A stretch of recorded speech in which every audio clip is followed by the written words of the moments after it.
I need you to listen closely for a minute. The thing you're pursuing right now, the bigger paycheck, the promotion, the dream home, the perfect physique, the recognition, whatever it is you believe will finally make everything click into place. It won't give you what you think it will. My name is William. I'm 77 years old, and I spent nearly 5 decades chasing things that could never fix what I was really trying to fix. 5 decades. That's a very long time to run in the wrong direction. So stay with me for a few minutes. Because what took me half a lifetime to understand, I'm going to try to share with you today. And maybe, just maybe, you'll learn it sooner than I did. Most of us live by the same promise. I'll be happy when I get promoted. I'll be happy when the mortgage is paid off. I'll be happy when I retire. I'll be happy when people finally appreciate me. I repeated those words for years, and eventually I got the promotion. The house got paid off. Retirement arrived. People respected me, or at least I think they did. At my age, you stop worrying about keeping score. But here's what nobody warns you about. Every time you reach the thing you wanted, another thing appears. Every single time. The finish line keeps moving. You think you're getting closer, only to realize the target has shifted again. For 50 years, I ran toward a destination that didn't actually exist. Let me tell you something I'm not proud of. I grew up in a family that struggled financially. We weren't starving, but we definitely knew what it meant to have less than everyone else. My father spent his entire life working in a factory. Every evening he'd come home exhausted, hands rough from years of hard labor. And despite how hard he worked, people treated him like he was invisible, like he didn't matter. I saw it. I was around 10 or 11 years old when I decided that wasn't going to be my future. I told myself I'd become somebody. I'd earn respect. I'd make people notice me. And so I got to work. I worked constantly. 60-hour weeks. Sometimes 70. I missed family dinners. I missed my kids' games. I missed birthdays, moments, memories. But I convinced myself it was worth it because I was building a successful life. I was becoming important. By the time I was 52, I had reached the executive level. Corner office. My name on the door. People addressed me with respect. And yet, I felt strangely empty. Not completely empty, just disappointed in a way I couldn't explain. Like I had climbed to the top of a mountain only to discover there was nothing waiting for me there, except another mountain. I remember sitting alone in that office one afternoon, staring out the window and thinking, so this is it. This is what all those sacrifices were for. It took me another 20 years to understand why that moment felt so hollow. 20 years. Apparently, I learned things the hard way. What I eventually realized was this. I wasn't really chasing money. I wasn't chasing status. I wasn't even chasing respect. What I was actually chasing was a feeling. I wanted to feel valuable. I wanted to feel significant. I wanted proof that I was enough. And I believed achievement would finally give me that feeling. But no title can give you that. No paycheck can create it. No amount of praise can make it permanent, because the feeling of being enough doesn't come from outside of you. It never did. I could have given that to myself years earlier. I didn't need approval. I didn't need permission. I didn't need to earn my worth. I simply needed to accept it. To accept that I mattered. To accept that I was worthy. To accept that I was already enough. I could have learned that lesson at 25. Instead, I learned it at 73. That's nearly 5 decades. Spent trying to earn something. That was mine from the beginning. The same pattern showed up in my marriage. Different circumstances. Same misunderstanding. I believed my responsibility was to provide. So I worked harder. Bought the house. Bought the cars. Paid the bills. Provided everything I thought a good husband was supposed to provide. And yet my marriage nearly fell apart. Not because I failed financially, because I wasn't truly there. My body was home, but my mind was somewhere else. At work. Thinking about work. Recovering from work. Too exhausted to be present. One day my wife said something I'll never forget. She looked at me and said, "William, I don't need more money. I need you. I need you to listen.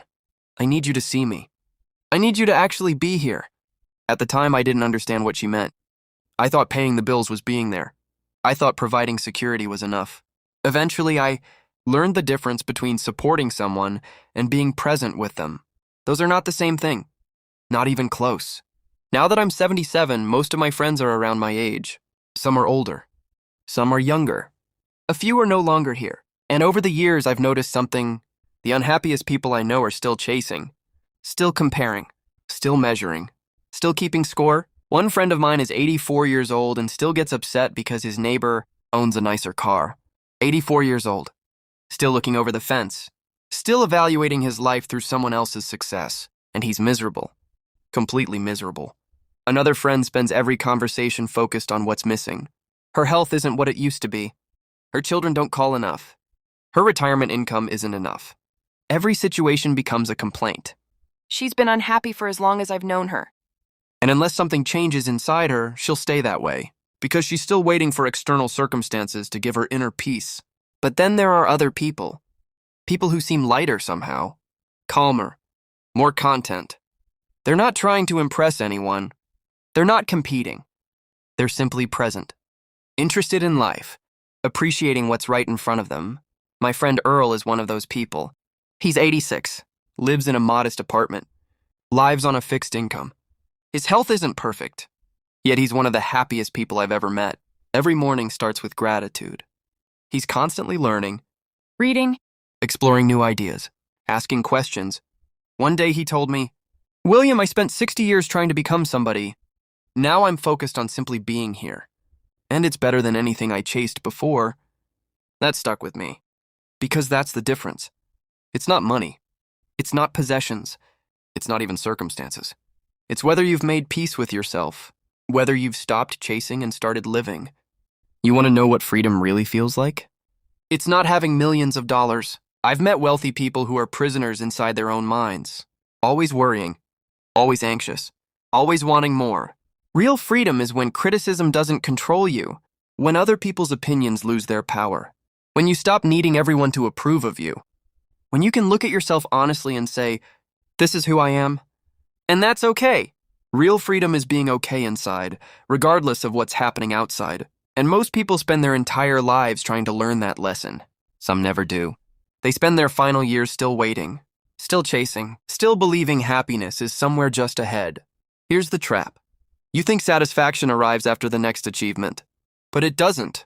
There's always another goal, another milestone, another problem. I remember paying off my house at 58. I expected relief. I expected peace. Instead, my worries simply changed subjects. Retirement, healthcare, investments, the economy. The fear didn't disappear. It just found a new place to live. And that's when I understood something important. Fear doesn't leave because your circumstances improve. Fear leaves when you stop letting it run your life. When you decide that today is enough. When you stop placing your peace in tomorrow's hands. That's work nobody else can do for you. Not money. Not success. Not relationships. You, only you. Looking back now, everything I thought I wanted, the title, the income, the respect, the house was really a substitute for something deeper. I wanted security. I wanted love. I wanted significance. I wanted reassurance that I mattered. And I was searching for those things in places that could never provide them. Jobs can't give you lasting worth. Bank accounts can't create inner peace. Other people's opinions can't define your value. The truth is, those feelings were available all along. I didn't have to earn them. I only had to accept them. Accept that I was already worthy. Already enough. Already deserving of love. Simple idea. Very difficult lesson. It took me 50 years to fully understand it. And honestly, at 77, I'm still practicing. A lot of younger people believe happiness lives at the finish line. I used to believe that too. But there is no finish line. Life keeps moving. One challenge ends. Another begins. That's normal. That's life. So if you're waiting for perfect conditions before allowing yourself to be happy, you'll be waiting forever. There will always be something unfinished, something uncertain, something imperfect. The journey really is the destination. For years, I thought that was just a nice quote. Now I understand it. This moment right now, that's your life. Not next year. Not after the promotion. Not after the debt is gone. Not after everything falls into place. Right now. And if you can't find peace while you're walking the path, you won't suddenly find it at the destination. I've tested that theory. It doesn't work. The arrival never feels the way you imagine. So here's what I hope you remember. Stop postponing your life. Stop saying, "I'll be happy when." That sentence steals years from people. It stole decades from me. Whatever you believe you need before you can be happy, chances are you don't. What you need is the courage to recognize that you're already enough. Right now, as you are. You don't have to prove your worth. You don't have to earn your value. You don't have to convince anyone. You are already enough. Do you hear me? Already enough. I'm 77 years old. I've made mistakes. I've chased the wrong goals. I've wasted time. But if there's one thing I know with certainty, it's this. Everything you've been searching for already exists within you. Sometimes you just have to stop running long enough to see it. If this message spoke to you, share it with someone who's exhausting themselves chasing a version of happiness that never arrives. And let me know in the comments. What's your I'll be happy when? What are you still waiting for? And what would change if you decided today that you're already enough? Subscribe for more conversations like this.